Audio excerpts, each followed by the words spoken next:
டேய் மாப்பிள்ளைகளா, இப்போதான்டா மனசுக்கு நிம்மதியாகவும் திருப்தியாகவும் இருக்குது. காரணம் என்னங்கிறத சொல்லிடுறேன். இந்த 4-5 நாளாக ஓடிக்கிட்டு இருந்த பிரச்சனைக்கு யார் முக்கிய புள்ளி, யார் மூல காரணம்? ஏய் வந்து தொலைங்க. அட நாசமாக போனதுங்களா? இந்தா பாப்பு, நீ உள்ள வா பாப்பு. நான் கருப்பாடை பற்றி பண்ணிக்கிட்டு இருந்தேன், நீ என்ன கருப்பு நாயை போய் நோங்கிக்கிட்டு இருக்க? இங்கே வா, உள்ள வா. இங்கே வா பாப்பு, கட்டிலுக்கடியில் போ. அதுக்கு சொல்லு ஏதாவது. எப்ப பார்த்தாலும் ஏட்டா கட்டிலுக்கு அடியில போனே சொல்லிக்கிட்டு இருக்க. நீ கட்டிலுக்கு மேலேயே படுக்கிறதுல இருக்கிற, அது கட்டிலுக்கு அடியிலேயே போ சொல்லு. கடைசி வரைக்கும் ஒரு கல்யாணத்தை பண்ணி வைக்காத. அப்ப இங்க வாமா, அம்மாட்ட வாமா, ஒடியாந்துடி. சரி, கருப்பாடு விஷயத்த சொல்லு என்னன்னு. இல்ல அதை நீயே சொல்லு. எனக்கு எனக்கு ஏற்கனவே ஒரு மாதிரியா உட்காந்துருக்கேன், ஜீரணிக்க முடியல. ஆமா ரைட்டு விடு. காலையிலே சில பிரச்சனைகள் எல்லாம் பேசி எங்கெங்க என்ன நடந்திருக்குங்கிறது நான் டீட்டெயில் கொடுத்துட்டேன். இதை வந்து ஒரு சஸ்பென்ஸாகவே இருக்கட்டும். அது யாருங்கிறத நம்ம கண்டுபிடிச்சாச்சு. இன்னும் ஒரு 2 நாளில் மொத்த டீட்டெயிலும் வெளியே வரும், சரிங்களா?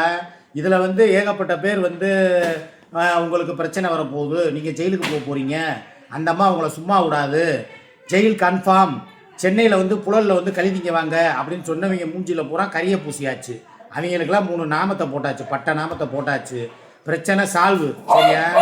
ஏ பப்பு, நீ பேசு. இல்லை நான் என்ன சொல்கிறேன்னா, எதிரியை கூட மன்னிக்கலாம், ஆனால் நம்பிக்கை துரோகியை வந்து நான் மன்னிக்கவே மாட்டேன், சரியா? நான் என்ன சொல்கிறேன்னா, ஓப்பனாகவே சொல்கிறேங்க. காலையில் பிரபு சார் எனக்கு ஃபோன் பண்ணார். என்னம்மா உனக்கு பிரச்சனை, நல்லா தானம்மா இருந்தீங்க, ஏப்பா அப்படி போய் மாற்றி மாற்றி பேசி உங்கள் மூஞ்சில் நீங்களே எச்சியை துப்பிக்கிற மாதிரி இப்படி பண்ணலாமா? உங்களுக்கு உதவி செய்ய வந்து தானே அவங்களுக்கு இவ்வளோ பெரிய பேர் அப்படிலாம் சொன்னாங்க. சார் எனக்கு அவங்களுக்கு ஒன்றுமே கிடையாது. இப்பயும் சொல்கிறேன், அவங்க செஞ்ச உதவியும் நான் மறக்கலை. அவங்கள மேலே வச்சுருக்க அந்த பாசமும் என்றைக்கும் குறையாது.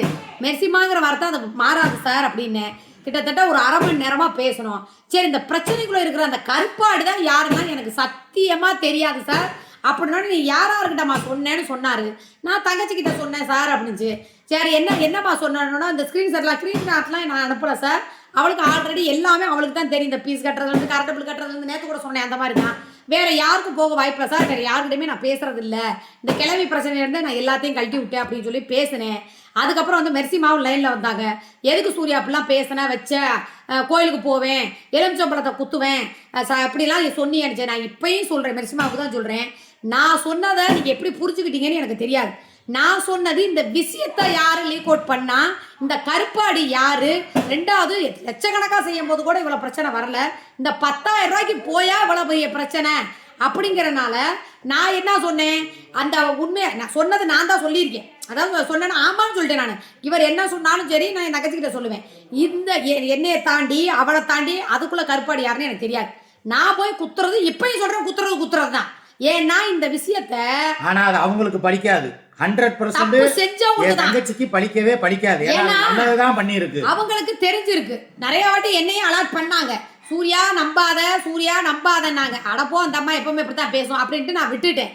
இன்னைக்கு காலையில தான் 3 நாளா போட்டு பிச்சுக்கிட்டு இவனை தான் தூக்கி போட்டு மிதிச்சேன். இதை ஏன்டா நீ சொல்லலாம் அப்பவே அப்படின்னா, இல்லை இன்னும் என்ன நடக்குதுன்னு தான் நான் வெயிட் பண்ணிக்கிட்டு இருந்தேன். ஒரு விஷயத்த சொன்னார், இது எங்க 4 பேருக்கு தான் தெரியும். இந்த ஒரு விஷயம் உனக்கு தெரியும். நானும் பார்த்தேன், இவன் சொல்றாளா இல்லை நீ சொல்றியான்னு நான் செக் பண்றதுக்கு எனக்கு வேற வழி தெரியல. அதனால அவகிட்ட ஒரு மாதிரி சொல்லியிருந்தேன், உங்ககிட்ட ஒரு மாதிரி சொல்லியிருந்தேன். ஆனா உங்ககிட்ட சொன்ன விஷயம் தான் லீக் அவுட் ஆகிருக்குது, அவகிட்ட சொன்ன விஷயம் லீக் அவுட் ஆகலை அப்படின்னு சொல்லி சொன்னோன்னே ஏத்துக்கிற மாதிரி இருந்துச்சு. எனக்கு மண்டையில சுருக்குன்னு ஒரே வார்த்தையில கப்புன்னு பிடிச்சிக்கிட்டேன். ஏண்டா பாவி, இதை முன்னாடியே நீ சொல்லியிருக்கலாமே அப்படின்னு சொல்லிட்டு. ஏன்னா நான் இந்த பிரச்சனை எது வரைக்கும் போகுதுன்னு பார்த்துட்டு அதுக்கப்புறம் சொல்லுவோன்னு வந்தேன். முத்திருச்சு. எங்க பெட்ரூமுக்குள்ள நாங்க வரவு செலவுல தூங்காம இருக்கிற வரைக்கும் எப்படி தெரியும் சொல்லு பாப்பா? இப்போ பேசுறது கூட சரி, நான் யார்கிட்ட பேசியிருப்பேன், ஏதாவது சொல்லியிருப்பேன், இல்லை எங்கள் வீட்டுக்கு வர்றவங்க எங்கள் கூட இதாக இருக்கிறவங்க கூட தெரிஞ்சுக்கலாங்க. நாங்கள் தூங்காமல் இருந்தோம் அப்படிங்கிறது எங்கள் 2 பேர்த்துக்கு தான் தெரியும். இவர் போய் என்ன சுமி நான் விடிய தூங்கவே இல்லை, ஒரே கவலையில ஏக்கத்தில் இருந்தேன் அவர்கிட்டயா போய் சொல்ல போகிறாரு? இது எங்களோட விஷயம் எங்களுக்குள்ளே இருக்கும், அவங்க குடும்பத்துக்குள்ளே இருக்கிற ரகசியம் அவங்களோட இருக்கும். நாங்கள் அதே மாதிரி நான் எல்லாமே சொல்கிறது வந்து என் தங்கச்சிக்கிட்ட தான் நான் சொல்லுவேன். இப்போ என்னன்னா பிரபு சார் என்ன சொல்லியிருக்காருன்னு நான் ஓப்பனாக சொல்கிறேன்.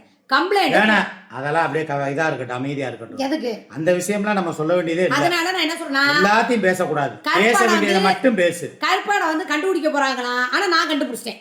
எனக்கு கடவுள் வந்து நிறைய வாட்டி கண்ணுல காட்டிட்டாரு. ஆனா நான் வந்து என்ன நினைச்சேன் அப்படின்னா, இன்னைக்குதான் கன்ஃபார்ம் பண்ணாரு, இன்னைக்குதான் வந்து எனக்கு தெரிஞ்சிருச்சு. மனித ரூபத்துல வந்து. அதாவது அது நான் தான். நல்லவேளை பிரபு சார் போன் பண்ண போய் இந்த விஷயம் இதாகி போய் இப்ப என்னங்கிறது எனக்கு மண்டையில ஏறிடுச்சு. இப்ப அவர் போன் பண்ணனா இவனும் பேசாம சரி அதாவது அந்த அளவுக்கு விட்டுற மாட்டாரு. இது ரொம்ப புத்தி போயிருச்சுன்னா கடைசியா வருவார் ரெண்டா. எப்பா இப்படிதான் இப்படிதான் இப்படிதான் கரெக்டா இருக்கு. ஏன்னா எனக்கு புரிய வைக்கணும்னா அது இவர் ஒரு ஆளால மட்டும்தான் முடியும். நீங்க 1000 சத்தியம் பண்ணாலும் 1000 சொன்னா நான் நம்ப மாட்டேன். ஏன்னா எப்படி சொன்னா அவளுக்கு புரியுங்கிறது அவருக்கு தெரியும். அதே மாதிரி இவருக்கு எப்படி சொன்னா புரியுங்கிறது எனக்கு தெரியும். எங்களுக்குள்ள இருக்கிற விஷயம் வந்து உங்களுக்கு புரியாது. அது நான் சொல்ற இப்ப பேசுற உங்களுக்கு லூசு மாதிரி இருக்கும். ஆனா வந்து போக போக புரியும். போக போக டேய் இது என்னன்னா எதிர்பார்க்காத ஒரு ட்விஸ்டா இருக்குது அப்படின்னு நீங்களே எதிர்பார்ப்பீங்க. இப்பயும் நான் சொல்றேன், எதிரிய கூட மன்னிப்பேன், துரோகியை நான் மன்னிக்கவே மாட்டேன். அது சிக்காவா இருந்தா என் ஜக்காலாத்தியாலா இருந்தா இல்ல இவர் மயங்கலா இருந்தா யாரா இருந்தா நான் மன்னிக்க மாட்டேன். தங்கச்சியா இருந்தா ஆமா என் தங்கச்சியா இருந்தா என் பெத்த தாயா இருந்தா என் கூட பிறந்தவனா இருந்தா எனக்கு என்ன. எங்க அம்மாவையே நான் அந்த கிளி கிழிச்சேன். ஏன் உன் சொந்த காசுல போய் பேரனை பார்க்க மாட்டியா? நான் ஏன்ட்ட காசு கேட்குறியான்னு இந்த போச்சு. அது காசு ஏதோ வட்டி கொடுத்தாங்களாம். பாத்திரம் கழுவுனா காசு சேர்த்து வச்சிருந்துச்சா. அந்த அப்புறம் பொங்கல் காசு கொடுத்தாங்களே 5000 ரூபா கொடுத்தாரு ஸ்டாலின் ஐயா, அதை வச்சு போய் பார்த்துச்சான். அதெல்லாம் இப்பயா கேட்குதா ஒரு 1000 ரூபா இந்த செலவுக்கு வச்சுக்கமான போறது அது வேற. அப்படிங்கும்போது தாயவே நான் அந்த அளவுக்கு வச்சிருக்கிறேன்னா மத்தவங்க மேல நான் எப்படி இருப்பேன்னு தெரியும். 20000 ரூபாய் கண் ஆபரேஷனுக்கு கொடுக்கலன்னு போதே தெரிய வேணாமா? பெத்த தாயா இருந்தாலும் வாங்கி வயிறு வேற. ஆமா இவரை பொறுத்த வரைக்கும் என்ன பொறுத்த வரைக்கும் அதுதான். இப்ப என்ன சொல்லி தெரியுமா, ஆபரேஷன் பண்றேப்பா ஒன்னும் பிரச்சனை இல்லை. அதுக்காக நீங்க அந்த மாதிரி பிள்ளைகளையும் பெத்த தாயெல்லாம் கை விட்டுறாதீங்க. இவ வந்து அதுக்கு ஒரு ஒஸ்ட் உதாரணம். நீங்க பெஸ்டா இருங்க. உங்க தாய்க்கு ஒண்ணு ஏதாவது ஒண்ணு பண்ணுங்க. அதுக்காக நான் செய்யல. உனக்கு புரியல, நீ லூஸ் மாதிரி பேசக்கூடாது. நம்ம நல்லா இருக்கிறோம்னா முதல்ல தாய் தான் சந்தோஷப்படணும். அதுக்கு உன் தாயோட கண்ணு நல்லா இருக்கணும்ல. அப்பதானே அது வீடு வாசனை எது வாங்கினாலோ இல்ல நீ நல்லா இருந்தாலும் நல்ல கண்ணுலயே குறியா இருக்கிற. வயசா 60 65 வயசு ஆகி போச்சு. 65 வயசானா உன் கண்ணு நாளைக்கு அதே மாதிரி மாற போகுது. உன் சீனு அந்த அம்மா சீனு ஒண்ணுதானே. சரி நான் திருப்பி ஒண்ணு சொல்லவா? என்னது? 65 வயசு ஆனாலும் 10 ரூபாய்க்கு போய் இட்லி சட்டி கழுவுது இல்ல, அதை யோசிச்சியா? நீ இந்த வயசுல உழைச்சிட்டீங்கன்னு பிள்ளைகிட்ட வாங்க கூடாதுன்னு யோசிக்கிறீங்களா? ஆமா, அத பெருமையா அத நான் பெருமையா நினைக்க வேண்டியது இல்ல. எனக்கு தெரியும், நான் உழைச்சே வாழ்ந்தவன். நீதான் ஓசியில வந்து அதை வாங்கி இதை வாங்கி திண்டவன். உருட்டி உருட்டி எல்லாருக்கிட்டையும் பீஸா போட்டு பிரியாணி போட்டு திண்டவன் நீதான். ஆமா, அதுல ஒரு பீஸ் கூட நீ கடிச்சு திங்கல. அன்னைக்கு சசிமா போடாதான் நீ திங்கல. அதுக்கு முன்னாடி பீஸா நீ திங்கவே இல்ல. எதுக்கு அந்த பழிப்பாவத்தை நான் ஏத்துக்கிறதுக்கா? நீ ஓசியில திங்கிறது உன்னோட வச்சுக்க, என்னையும் சேர்த்து அதுல இழுத்து விடாத.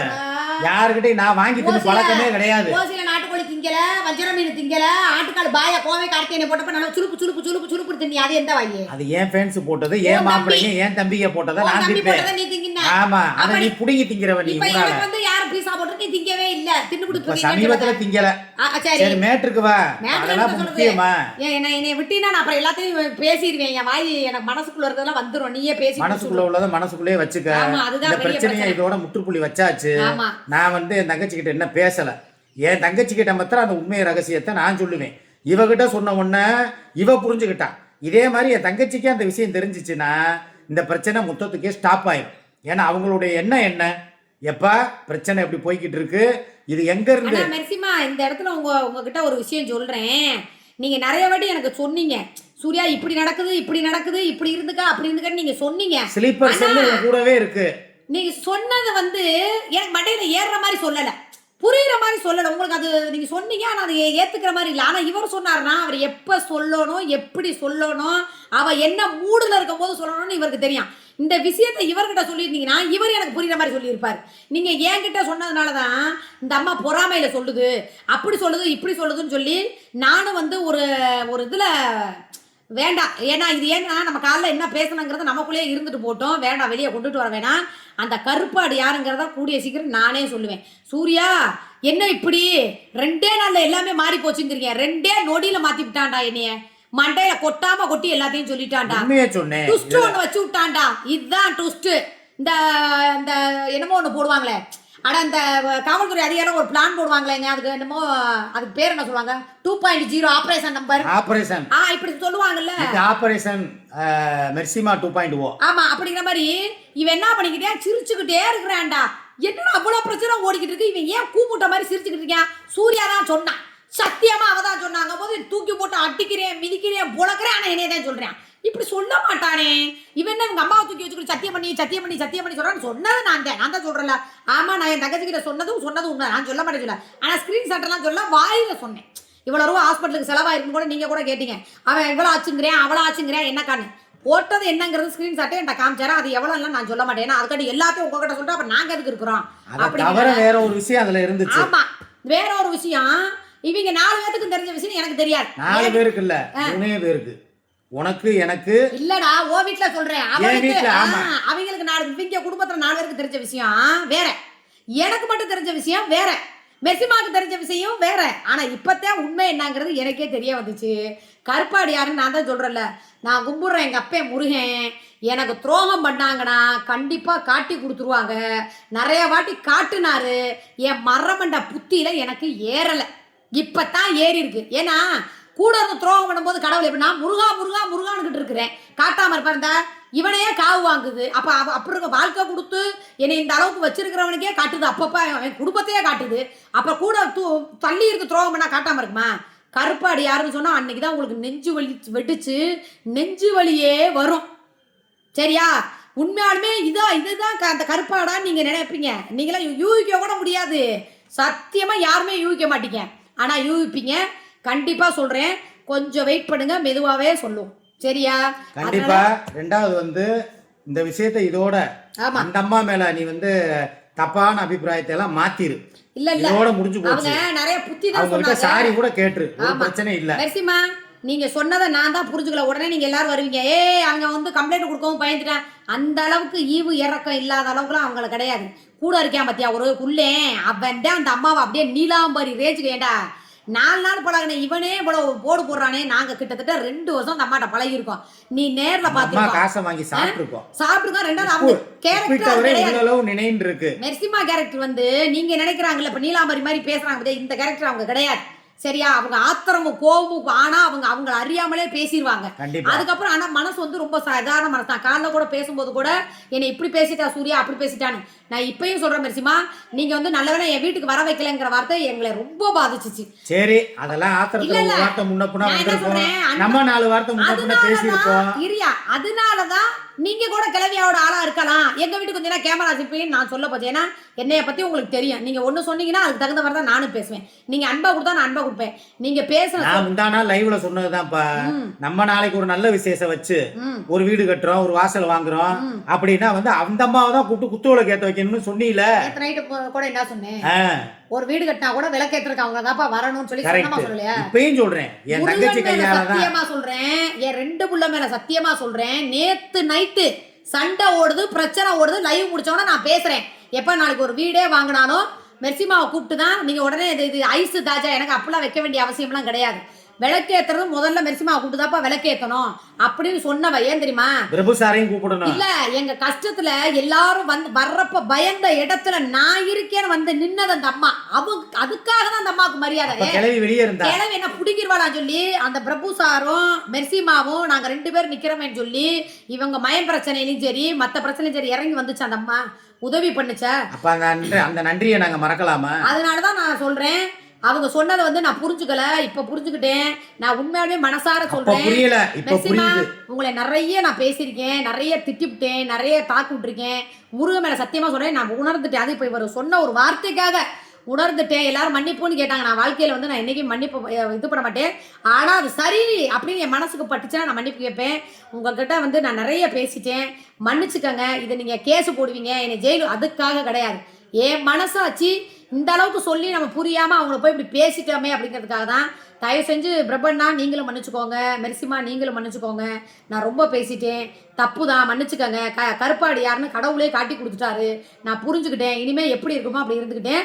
உங்கள் மனசு கஷ்டப்படுற மாதிரி நோகும்படியாக நிறைய பேசிட்டேன். பேசியிருந்தா இல்லை பேசிட்டேன்.